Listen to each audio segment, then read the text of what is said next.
Trunojoyo, Pangeran Madura yang gugur bukan di medan perang, tapi oleh tangan raja sendiri. Kisahnya sebagai berikut, di-subscribe dulu agar selalu menyimak sejarah Nusantara berikutnya. Terima kasih. Assalamualaikum warahmatullahi wabarakatuh.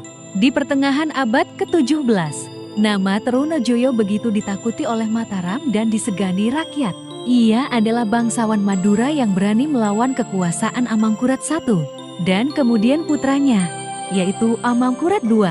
Didukung oleh rakyat pesisir dan para ulama, Trunojoyo bahkan sempat merebut ibu kota Mataram dan membuat raja melarikan diri.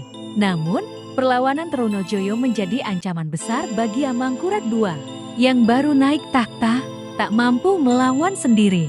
Sang raja pun meminta bantuan VOC Company Dagang Belanda yang mulai mencengkeram Jawa.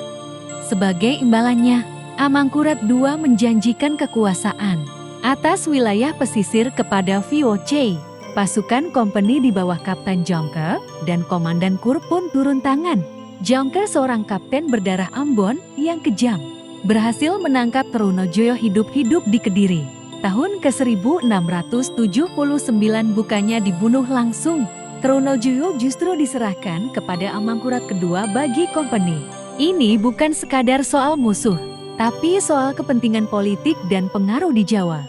Pada hari yang telah ditentukan, Trunojoyo dihadirkan di hadapan sang raja di Keraton Kartasura. Ia tak melawan, tak berkata sepatah pun. Dua istrinya, Klenting Kuning dan Klenting Wungu, turut hadir menyaksikan. Mereka menangis dalam diam, mengetahui apa yang akan terjadi.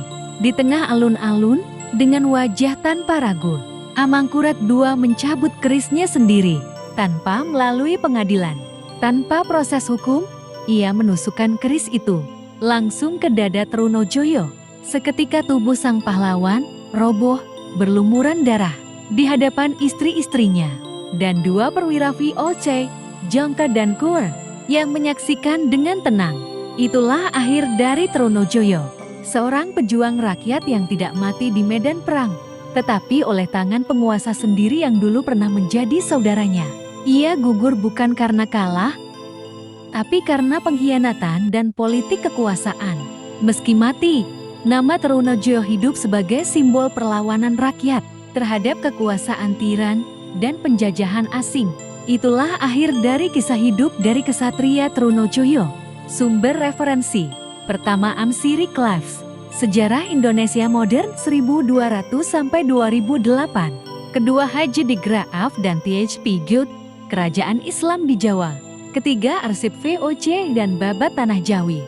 Demikianlah sejarah Nusantara kali ini. Dan nantikan sejarah Nusantara berikutnya. Terima kasih. Wassalamualaikum warahmatullahi wabarakatuh.